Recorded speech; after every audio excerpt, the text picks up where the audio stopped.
All right, everyone, today is the book of Ezra. And this is, I believe, 10 chapters long. So, without further ado, end of the Babylonian captivity, chapter 1. In the first year of King Cyrus of Persia, in order that the word of the Lord by the mouth of Jeremiah might be accomplished, the Lord stirred up the spirit of King Cyrus of Persia, so that he sent a herald throughout all his kingdom, and also in a written edict declared, "Thus says King Cyrus of Persia, the Lord, the God of heaven, has given me all the kingdoms of the earth, and he has charged me to build him a house at Jerusalem in Judah. Any of those among you who are of his people, may their God be with them, are now permitted to go up to Jerusalem in Judah and rebuild the house of the Lord, the God of Israel. He is the God who is in Jerusalem. And let all the survivors in whatever place they reside be assisted by the people of their place with silver and gold, with goods and with animals, besides freewill offerings for the house of God in Jerusalem. The heads of the families of Judah and Benjamin, and the priests and the Levites, everyone whose spirit God has stirred, got ready to go up and rebuild the house of the Lord in Jerusalem. All their neighbors added them with silver vessels, with gold, with goods, with animals, and with valuable gifts, besides all that was freely offered. King Cyrus himself brought out the vessels of the house of the Lord that Nebuchadnezzar had carried away from Jerusalem and placed in the house of his gods. King Cyrus of Persia had them released into the charge of Mithredath, the treasurer, who counted them out to Sheshbazzar, the prince of Judah. And this was the inventory: gold basins 30, silver basins 1,000, knives 29, gold bowls 30, other silver bowls 410, other vessels 1,000. The total of the gold and the silver vessels was 5,400. All these Sheshbazzar brought up when the exiles were brought up from Babylonia to Jerusalem. List of the returned exiles. Oh, we got a bunch of names. Okay. Chapter 2. Now these were the people of the province who came from those captive exiles from King Nebuchadnezzar of Babylon, who carried captive to Babylonia. They returned to Jerusalem and Judah, all to their own towns. They came with Zerubbabel, Jeshua, Nehemiah, Sariah, Reliah, Mordecai, Bilshan, Mizpar, Bigvai, Rehum, and Bana. The numbers of the Israelite people, the descendants of Parosh, 2,172, of Shephatiah, 372, of Ara, 775, of Pahath Moab, namely the descendants of Jeshua and Joab, 2,812, of Elam, 1,254. Hold on, let me grab some water here. Okay. Of Zatu, 945, of Zakai, 760, of Bani, 642, of Babai, 623, of Azgad, 1,272, of Adonikam, 666, of Bigvai, 2,056, of Adin, 454, of Ater, namely of Hezekiah, 98, of Bazai, 323, of Zorah, 112, of Hashum, 223, of Gabar, 95, of Bethlehem, 123, the people of Netophah, 56, of Anathoth, 128, the descendants of Asmaveth, 42, of Kiriatharim, Chephirah and Beeroth, 743, of Ramah and Geba, 621, the people of Michmas, 122, of Bethel and Ai, 223, the descendants of Nebo, 52, of Magbish, 156, of the other Elam, 1,254, of Harim, 320, of Lod, Hadid, and Ono, 725, of Jericho, 345, of Senah, 3,630. The priests, the descendants of Jedediah, of the house of Jeshua, 973. Of Emer, 1,052. Of Pashur, 1,247, of Harim 1,017. The Levites, the descendants of Jeshua and Kadmiel, of the descendants of Hodaviah 74. The singers, the descendants of Asaph 128. The descendants of the gatekeepers, of Shallum, of Ater, of Talman, of Akub, and of Hatita, and of Shobai, in all 139. The temple servants, the descendants of Ziha, Hashupha, Taboath, Keros, Siaha, Padon, Labana, Hagaba, Akub, Hakab, Shamlai, Hanan, Gedel, Gahar, Rea, Rezin, Nekoda, Gazam, Uza, Paseah, Basai, Asna, Meunim, Nephisim, Bakbuk, Hakufa, Harher, Bazluth, Mahida, Harsha, Barkos, Sisera, Tema, Neziah, and Hatifa. The descendants of Solomon's servants, Sotai, Hazophareth, Peruda, Jala, Darkan, Gidel, Shephatiah, Hatil, Pochethereth, Hazebaim, and Ami. All the temple servants and the descendants of Solomon's servants were 392. The following were those who came up from Tel Melah, Tel Harsha, Cherub, Adon, and Immer, though they could not prove their families or their descent, whether they belonged to Israel. The descendants of Deliah, Tobiah, and Nekoda, 652. Also of the descendants of the priests, the descendants of Habiah, Hakoz, and Barzillai, who had married one of the daughters of Barzillai the Gileadite, and was called by their name. These looked for their entrance in the genealogical records, but were not found there, and so they were excluded from the priesthood as unclean. The governor told them that they were not to partake of the most holy food until there should be a priest to consult Urim and Thummim. The whole assembly together was 42,360, besides their male and female servants, of whom there were 7,337.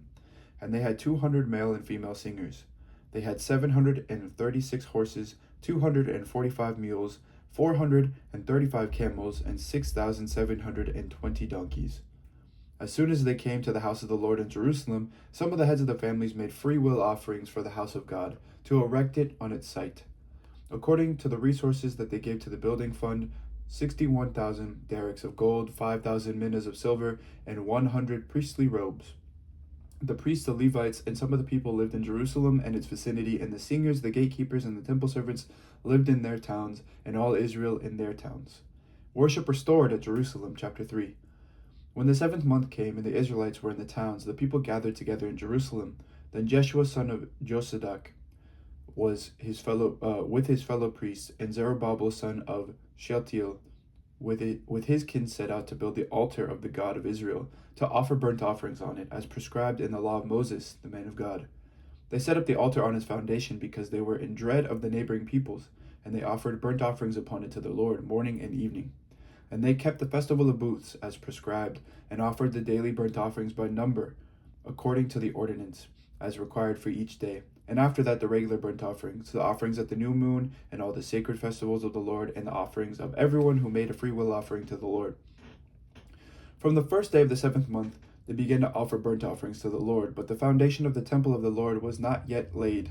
So they gave money to the masons and the carpenters, and food, drink, and oil to the Sidonians and the Tyrians to bring cedar trees from Lebanon to the sea to Joppa, according to the grant that they had from King Cyrus of Persia. In the 2nd year after their arrival at the house of God at Jerusalem, in the 2nd month, Zerubbabel son of Shealtiel and Jeshua son of Josadak made a beginning, together with the rest of their people, the priests and the Levites and all who had come to Jerusalem from the captivity. They appointed the Levites, from 20 years old and upwards, to have the oversight of the work of the house of the Lord. And Jeshua with his sons and his kin, and Kadmiel and his sons, Benui and Hodaviah, along with the sons of Henadad, the Levites, their sons and kin, together took charge of the workers in the house of God. When the builders laid the foundation of the temple of the Lord, the priests in their vestments were stationed to praise the Lord with trumpets, and the Levites, the sons of Asaph, with cymbals according to the directions of King David of Israel.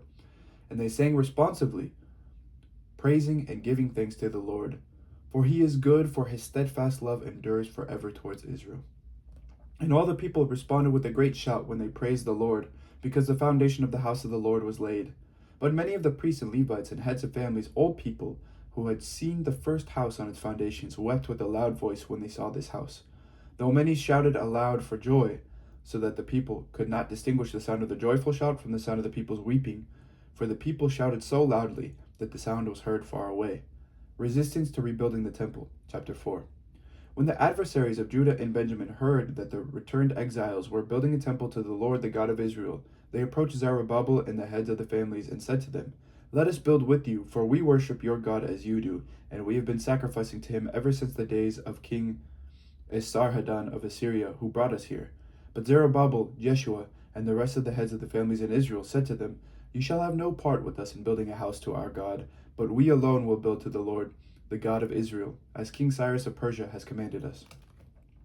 Then the people of the land discouraged the people of Judah and made them afraid to build, and they bribed officials to frustrate their plan throughout the reign of King Cyrus of Persia, and until the reign of King Darius of Persia. In the reign of Ahasuerus, in his ascension year, they wrote an accusation against the inhabitants of Judah and Jerusalem. And then in the days of Artaxerxes, Bishlam, and Mithridath, and Tabeel, and the rest of their associates wrote to King Artaxerxes of Persia. The letter was written in Aramaic and translated.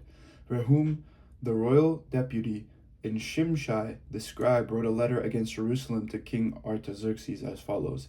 Then Rehum, the royal deputy, Shimshai, the scribe, and the rest of the associates, the judges, the envoys, the officials, the Persians, the people of Erech, the Babylonians, the people of Susa, that is, the Elamites, and the rest of the nations whom the great and noble Osnappar deported and settled in the cities of Samaria, and in the rest of the province beyond the river wrote. And now this is a copy of the letter that they sent. To King Artaxerxes, your servants, the people of the province beyond the river, send greeting.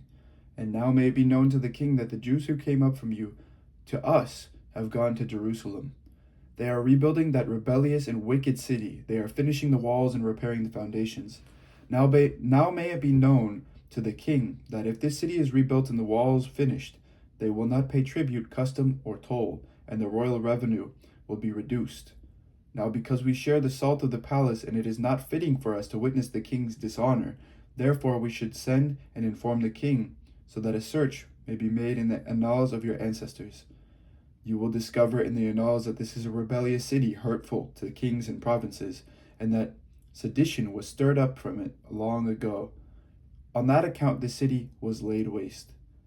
We make known to the king that if this city is rebuilt and its walls finished, you will then have no possession in the province beyond the river. The king sent an answer to Rehum, the royal deputy, and Shimshai, the scribe, and the rest of their associates who live in Samaria and in the rest of the province beyond the river, greeting. And now the letter that you sent to us has been read in translation before me. So I made a decree, and someone searched and discovered that this city has risen against kings from long ago, and that rebellion and sedition have been made in it. Jerusalem has had many mighty kings who ruled over the whole province beyond the river, to whom tribute, custom, and toll were paid. Therefore issue an order that these people be made to cease, and that this city be not rebuilt, until I make a decree. Moreover, take care not to be slack in this matter. Why should damage grow to the hurt of the king? Then when the copy of King Artaxerxes' letter was read before Rehum and the scribe Shimshai and their associates, they hurried to the Jews in Jerusalem and by force and power made them cease. At that time the work on the house of God in Jerusalem stopped and was discontinued until the second year of the reign of King Darius of Persia. Restoration of the temple resumed. Chapter 5. Now the prophets Haggai and Zechariah son of Iddo prophesied to the Jews who were in Judah and Jerusalem in the name of the God of Israel who was over them. Then Zerubbabel son of Shealtiel and Jeshua son of Jozadak set out to rebuild the house of God in Jerusalem, and with them were the prophets of God helping them. At that same time, Tattenai, the governor of the province beyond the river, and Shethar Bozani and their associates came to them and spoke to them thus: Who gave you a decree to build this house and to finish this structure? They also asked them this: What are the names of the men who are building this building? But the eye of their God was upon the elders of the Jews, and they did not stop them until a report reached Darius, and an answer was returned by letter in reply to it. The copy of the letter that Tattenai, the governor of the province beyond the river, and Shethar-bozenai and his associates, the envoys, who were in the province beyond the river, sent to King Darius. They sent him a report in which was written as follows. To Darius the king, all peace. May it be known to the king that we went to the province of Judah, to the house of the great God. It is being built of hewn stone, and timber is laid in the walls. This work is being done diligently and prospers in their hands. Then we spoke to those elders and asked them, who gave you a decree to build this house and to finish this structure? We also asked them their names for your information, so that we might write down the names of the men at their head. This was their reply to us. We are the servants of the God of heaven and earth, and we are rebuilding the house that was built many years ago, which a great king of Israel built and finished. But because our ancestors had angered the God of heaven, he gave them into the hand of King Nebuchadnezzar of Babylon, the Chaldean, who destroyed this house and carried away the people to Babylonia. However, King Cyrus of Babylon, in the first year of his reign, made a decree that his house of God should be rebuilt, that this house of God. Moreover, the gold and silver vessels of the house of God, which Nebuchadnezzar had taken out of the temple in Jerusalem and had brought into the temple of Babylon, these King Cyrus took out of the temple of Babylon, and they were delivered to a man named Sheshbazzar, whom he had made governor. He said to him, take these vessels, go and put them in the temple in Jerusalem, and let the house of God be rebuilt on this site. Then this Sheshbazzar came and laid the foundations of the house of God in Jerusalem, and from that time until now it has been under construction, and it is not yet finished. And now, if it seems good to the king, have a search made in the royal archives there in Babylon, to see whether a decree was issued to King Cyrus for the rebuilding of this house of God in Jerusalem. Let the king send us his pleasure in this matter. The decree of Darius, chapter 6. Then King Darius made a decree, and they searched the archives where the documents were stored in Babylon. But it was in Ecbatana, the capital in the province of Media, that a scroll was found on which this was written, a record. In the first year of his reign, King Cyrus issued a decree concerning the house of God at Jerusalem, that the house be rebuilt, the place where sacrifices are offered and burnt offerings are brought. Its height shall be 60 cubits, and its width 60 cubits, with 3 courses of hewn stones and 1 course of timber. Let the cost be paid from the royal treasury. Moreover, let the gold and silver vessels of the house of God, which Nebuchadnezzar took out of the temple in Jerusalem and brought to Babylon, be restored and brought back to the temple in Jerusalem, each to its place. You shall put them in the house of God. Now you, Tattenai, governor of the province beyond the river, Shethar-bozenai, and you, their associates, the envoys in the province beyond the river, keep away. Let the work on this house of God alone. And let the governor of the Jews and the elders of the Jews rebuild this house of God on its site. Moreover, I make a decree regarding what you shall do for these elders of the Jews for the rebuilding of this house of God. The cost is to be paid to these people in full and without delay from the royal revenue, the tribute of the province beyond the river. Whatever is needed, young bulls, rams, or sheep for burnt offerings to the God of heaven, wheat, salt, wine, or oil, as the priests in Jerusalem require, let that be given to them day by day without fail, so that they may offer pleasing sacrifices to the God of heaven, and pray for the life of the king and his children. Furthermore, I decree that if anyone alters this edict, a beam shall be pulled out of the house of the perpetrator, who then shall be impaled on it. The house shall be made a dunghill. May the God who has established his name there overthrow any king or people that shall put forth a hand to alter this, or to destroy this house of God in Jerusalem. I, Darius, make a decree. Let it be done with all diligence. Then, according to the word sent by King Darius, Tattenai, the governor of the province beyond the river, Shethar-bozenai and their associates did with all diligence what King Darius had ordered. So the elders of the Jews built and prospered through the prophesying of the prophet Haggai and Zechariah, son of Iddo. They finished their building by command of the God of Israel and by decree of Cyrus, Darius, and King Artaxerxes of Persia. And this house was finished on the 3rd day of the month of Adar in the 6th year of the reign of King Darius. The people of Israel, the priests and the Levites, and the rest of the returned exiles celebrated the dedication of this house of God with joy. They offered at the dedication of this house of God 100 bulls, 200 rams, 400 lambs, and as a sin offering for all Israel 12 male goats, according to the number of the tribes of Israel. Then they set the priests in their divisions and the Levites in their courses for the service of God at Jerusalem, as it is written in the book of Moses. And on the 14th day of the first month, the returned exiles kept the Passover. For both the priests and the Levites had purified themselves. All of them were clean. So they killed the Passover lamb for all the returned exiles, for their fellow priests and for themselves. It was eaten by the people of Israel who had returned from exile, and also by all who had joined them and separated themselves from the pollutions of the nations of the land to worship the Lord, the God of Israel. With joy, they celebrated the festival of unleavened bread for 7 days, for the Lord had made them joyful, and had turned the heart of the king of Assyria to them, so that he aided them in the work of the house of God, the God of Israel. The coming and work of Ezra. Chapter 7.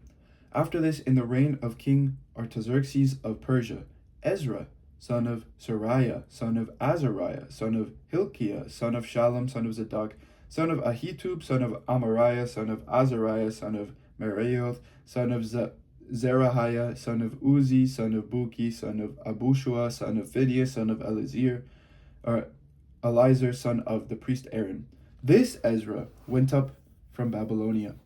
He was a scribe skilled in the law of Moses that the Lord, the God of Israel, had given, and the king granted him all that he asked, for the hand of the Lord his God was upon him. Some of the people of Israel and some of the priests and Levites, the singers and gatekeepers and the temple servants also went up to Jerusalem in the 7th year of King Artaxerxes. They came to Jerusalem in the 5th month, which was in the 7th year of the king. On the first day of the first month, the journey up from Babylon was begun, and on the first day of the 5th month he came to Jerusalem, for the gracious hand of his God was upon him. For Ezra had set his heart to study the law of the Lord and to do it, and to teach the statutes and ordinances in Israel.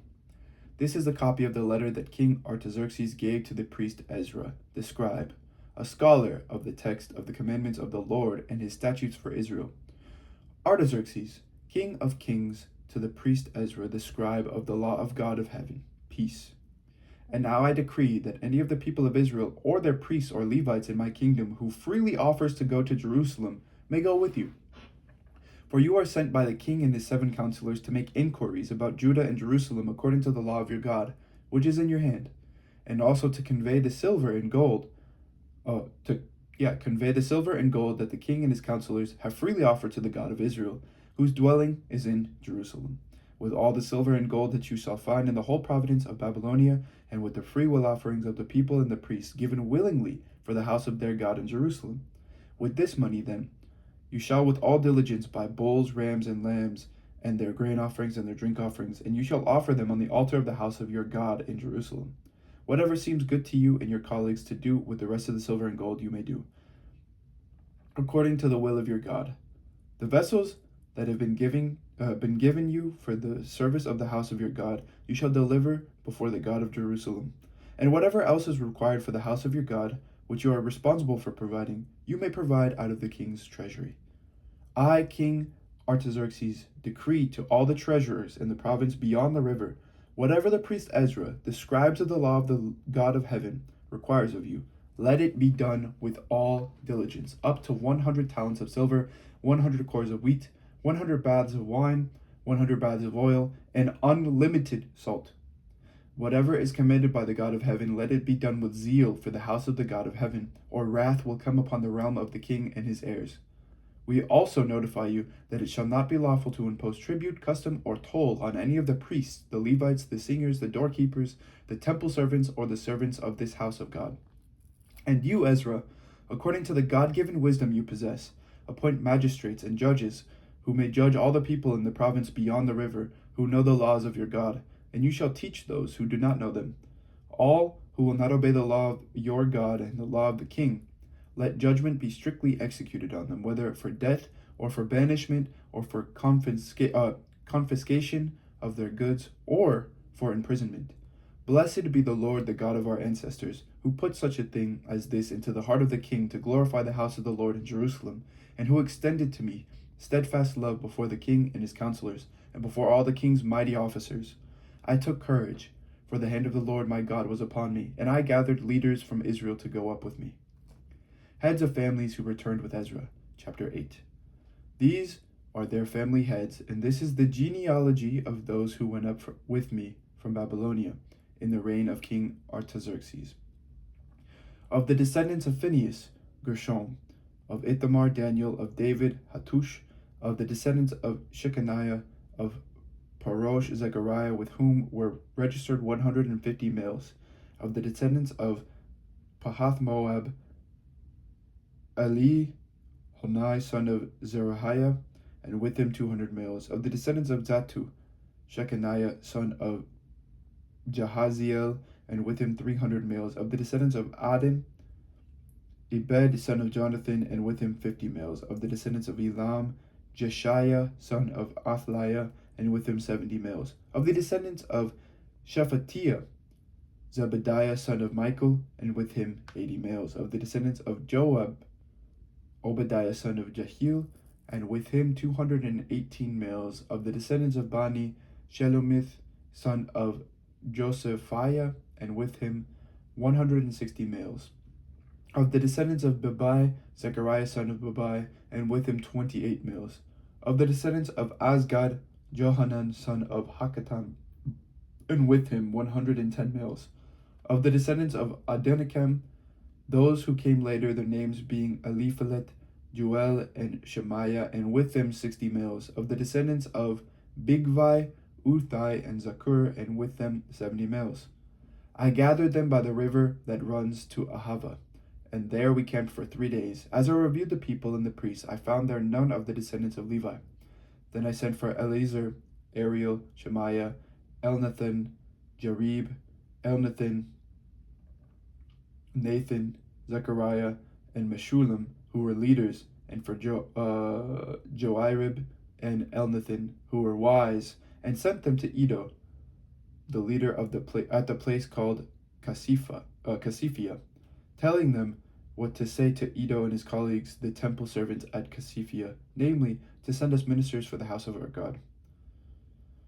Since the gracious hand of our God was upon us, they brought us a man of discretion, of the descendants of Mali, son of Levi, son of Israel, namely, Sherebiah with his sons and kin, 18, also Hashabiah, and with him Jeshaiah, of the descendants of Merari, with his kin and their sons, 20, besides 220 of the temple servants whom David and his officials had set apart to attend the Levites. These were all mentioned by name. Then I proclaimed a fast there at the river Ahava, that we might deny ourselves before our God, to seek from him a safe journey for ourselves, for children, and all our possessions. For I was ashamed to ask the king for a band of soldiers and cavalry to protect us against the enemy on our way, since we had told the king that the hand of our God is gracious to all who seek him, but his power and his wrath are against all who forsake him. So we fasted and petitioned our God for this, and he listened to our entreaty. Then I set apart 12 of the leading priests, Sherebiah, Hashabiah, and 10 of their kin with them, and I weighed out to them the silver and the gold and the vessels, the offering for the house of God, that the king, his counselors, his lords, and all Israel there present had offered. I weighed out into their hands 650 talents of silver, and 100 silver vessels worth ... talents, and 100 talents of gold, 20 gold bowls worth 1,000 derricks, and 2 vessels of fine polished bronze as precious as gold. And I said to them, You are holy to the Lord, and the vessels are holy, and the silver and the gold are a freewill offering to the Lord and the God of your ancestors. Guard them and keep them until you weigh them before the chief priests and the Levites and the heads of families in Israel at Jerusalem, within the chambers of the house of the Lord. So the priests and the Levites took over the silver, the gold, and the vessels as they were weighed out, to bring them to Jerusalem, to the house of their God, of our God. Then we left the river Ahava on the 12th day of the first month to go to Jerusalem. The hand of our God was upon us, and he delivered us from the hand of the enemy and from ambushes along the way. We came to Jerusalem and remained there for 3 days. And on the 4th day, within the house of our God, the silver, the gold, and the vessels were weighed into the hands of the priest Meremoth, son of Uriah. And with him was Eleazar, son of Phinehas. And with them were the Levites, Jozabad, son of Jeshua, and Noadiah, son of Binui. The total was counted and weighed, and the weight of everything was recorded. At that time, those who had come from captivity, the returned exiles, offered burnt offerings to the God of Israel 12 bulls for all Israel, 96 rams, 77 lambs, and as a sin offering, 12 male goats. All this was a burnt offering to the Lord. They also delivered the king's commissions to the king's satraps and to the governors of the province beyond the river, and they supported the people in the house of God. Denunciation of mixed marriages. Chapter 9. After these things had been done, the officials approached me and said, "The people of Israel, the priests and the Levites, have not separated themselves from the peoples of the lands of their abominations, from the Canaanites, the Hittites, the Perizzites, the Jebusites, the Ammonites, the Moabites, the Egyptians, and the Amorites. For these have taken some of their daughters as wives for themselves and for their sons. Thus the holy seed has mixed itself with the peoples of the lands, and in this faithlessness the officials and leaders have led the way." When I heard this, I tore my garment and my mantle, and pulled hair from my head and beard, and sat appalled. Then all who trembled at the words of the God of Israel because of the faithlessness of the returned exiles gathered around me while I sat appalled until the evening sacrifice. At the evening sacrifice, I got up from my fasting with my garments and my mantle torn, and fell on my knees, spread out my hands to the Lord my God, and said, "Oh my God, I am too ashamed and embarrassed to lift my face to you, my God, for our iniquities have risen higher than our heads, and our guilt has mounted up to the heavens. From the days of our ancestors to this day we have been deep in guilt, and for our iniquities we, our kings and our priests, have been handed over to the kings of the lands, to the sword, to captivity, to plundering, and to utter shame, as is now the case.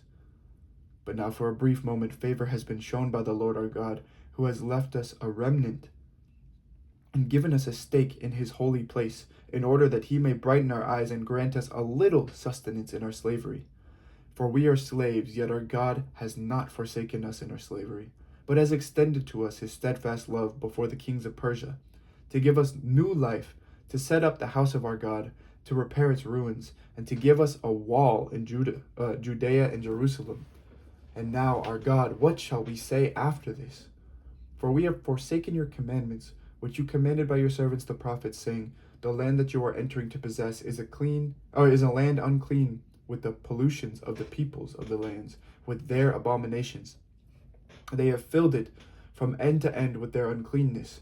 Therefore do not give your daughters to their sons, neither take their daughters for your sons, and never seek their peace or prosperity, so that you may be strong and eat the good of the land, and leave it for an inheritance to your children forever. After all that has come upon us for our evil deeds and for our great guilt, seeing that you, our God, have punished us less than our iniquities deserved, and have given us such a remnant as this, shall we break your commandments again and intermarry with the peoples who practice these abominations? Would you not be angry with us until you destroy us without remnant or survivor? O Lord, God of Israel, you are just, but we have escaped as a remnant, as is now the case. Here we are before you in our guilt, though no one can face you because of this." The people's response, chapter 10. While Ezra prayed and made confession, weeping and throwing himself down before the house of God, a very great assembly of men, women, and children gathered to him out of Israel. The people also wept bitterly. Shechaniah, son of Jehiel, of the descendants of Elam, addressed Ezra, saying, "We have broken faith with our God and have married foreign women from the peoples of the land. But even now there is hope for Israel in spite of this. So now, let us make a covenant with our God to send away all these wives and their children, according to the counsel of my Lord and of those who tremble at the commandment of our God. And let it be done according to the law. Take action, for it is your duty, and we are with you. Be strong and do it." Then Ezra stood up and made the leading priests, the Levites, and all Israel swear that they would do as had been said. So they swore. Then Ezra withdrew from the house of God and went to the chamber of Jehohanan, son of Eliashib, where he spent the night. He did not eat bread or drink water, for he was mourning over the faithlessness of the exiles. They made a proclamation throughout Judah and Jerusalem to all the returned exiles that they should assemble at Jerusalem, and that if any did not come within 3 days by order of the officials and the elders, all their property should be forfeited, and they themselves banned from the congregation of the exiles. Then all the people at Judah and Benjamin assembled at Jerusalem within the 3 days. It was the 9th month, on the 20th day of the month. All the people sat in the open square before the house of God, trembling because of this matter and because of the heavy rain. Then Ezra the priest stood up and said to them, "You have trespassed and married foreign women, and so increased the guilt of Israel. Now make confession to the Lord, the God of your ancestors, and do his will. Separate yourselves from the peoples of the land and from the foreign wives." Then all the assembly answered with a loud voice, "It is so. We must do as you have said. But the people are many, and it is a time of heavy rain. We cannot stand in the open. Nor is this a task for 1 day or for 2, for many of us have transgressed in this matter. Let our officials represent the whole assembly, and let all in our towns who have taken foreign wives come at appointed times, and with them the elders and judges of every town, until the fierce wrath of our God on this account is averted from us." Only Jonathan son of Asahel and Josiah son of Tikva opposed this, and Meshullam and Shabbatai the Levites supported them. Then the returned exiles did so. Ezra the priest selected men, heads of families, according to their families, each of them designated by name. On the first day of the 10th month, they sat down to examine the matter. But the first day of the first month, they had come to the end of all the men who had married foreign women.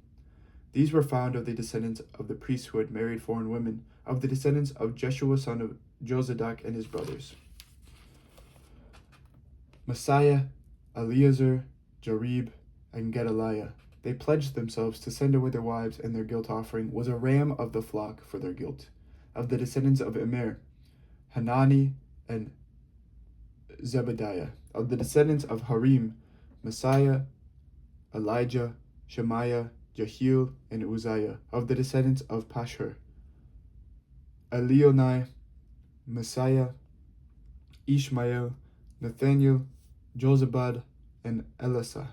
Of the Levites, Jozabad, Shammai, Kalai, that is, Kalida, Pethanhiah, Judah, and Eleazar. Of the singers, Eliashib. Of the gatekeepers, Shalom, Telem, and Uri. And of Israel, of the descendants of Parosh, Ramiah, Isaiah, Palchijah, Mijamin, Eleazar, Hashabiah, and Benaniah. Of the descendants of Elam, Mattaniah, Zechariah, Jehiel, Abdi, Jeremoth, and Elijah. Of the descendants of Zatu, Elionai, Eliashib, Mattaniah, Jeremoth, Zabad, and Aziza. Of the descendants of Bibai, Jehohanan, Hananiah, Zabai, and Athlai. Of the descendants of Bani, Meshullam, Maluk, Adiah, Jashub, Sheel, and Jeremoth. Of the descendants of Pahath Moab, Adna, Jalal, Benaiah, Maaseiah, Mattaniah, Bezalel, Benui, and Manasseh. Of the descendants of Harim, Eleazar, Ishijah, Malchijah, Shemaiah, Shimeon, Benjamin, Maluk, and Shemariah. Of the descendants of Hashum, Mattanai, Mattata, Zabad, Eliphalet, Jeremiah, Manasseh, and Shemai. Of the descendants of Bani, Madai, Amram, Uel, Benaiah, Bediah, Shaluhi, Benaiah, Meremoth, Elishib, Mattaniah, Mattanai, and Jasu. Of the descendants of Benui, Shemai, Shelemiah, Nathan, Adiah, Machnadabai, Shoshai, Sharai, Azarel, Shelemiah, Sheremiah, Shelem, Amariah, and Joseph. Of the descendants of Nebo, Jeel, Mattathiah, Zabad, Zebina, Jadai, Joel, and Benaiah. All these had married foreign women, and they sent them away with their children. All right, this is the word of the Lord. Thanks be to God. And thank you to listening to all of those names. I know it's a lot, and it's very hard for me to read it, so I know it's hard to listen to it. Anyway, thank you for listening, and have an amazing day. God bless you. Take care. Bye-bye.